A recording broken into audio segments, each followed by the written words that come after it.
Channel of Vadodara. આજે 24 જાન્યુઆરી રાષ્ટ્રીય બાલિકા દિવસ છે, ત્યારે વડોદરા મહાનગરપાલિકાના સભાગૃહમાં સૌપ્રથમ વખત બાલિકાઓએ સભાનું સંચાલન કર્યું હતું અને જેને લઈને એક બેઠક મળી હતી। 24મી જાન્યુઆરીના દિવસે રાષ્ટ્રીય બાલિકા દિવસ તરીકે ઉજવવામાં આવે છે, ત્યારે રાષ્ટ્રીય બાલિકા દિવસે ગુજરાત વિધાનસભા ખાતે પ્રથમ વખત તેજસ્વીની વિધાનસભાનું આયોજન કરવામાં આવ્યું, જેમાં વિધાનસભા ગૃહનું સમગ્ર સંચાલન દીકરીઓ દ્વારા કરવામાં આવ્યું।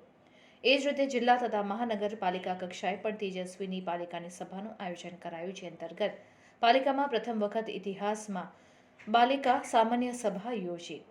રાષ્ટ્રીય બાલિકા દિવસ નિમિત્તે પાલિકાની સભામાં 50થી વધુ બાલિકાઓ વિવિધ કાર્યક્રમમાં ભાગ લીધો હતો અને જેને લઈને વડોદરા મહાનગરપાલિકા ખાતે પણ તેજસ્વીની સભાનું આયોજન કરવામાં આવ્યું હતું।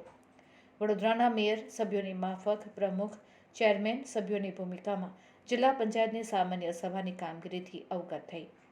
રાષ્ટ્રીય બાલિકા દિવસ નિમિત્તે રાજ્યમાંથી 1300 બાલિકાઓ વિવિધ કાર્યક્રમમાં ભાગ લેવાની છે।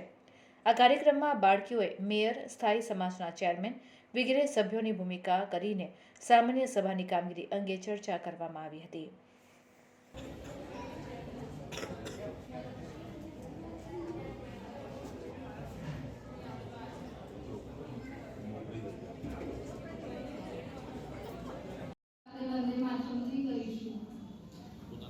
તેજસ્વીની મહાનગરપાલિકા આપણે ઉજવણી કરવા જઈ રહ્યા છીએ। સૌ પહેલા તમે વાત કરો કે 24 જાન્યુઆરી અધ્યક્ષ શ્રી શીતલભાઈ મિસ્ત્રી, ચિરાગભાઈ બારોટનું સ્વાગત, દહેજ પ્રતિબંધક અધિકારી મનોહરભાઈ રોજનું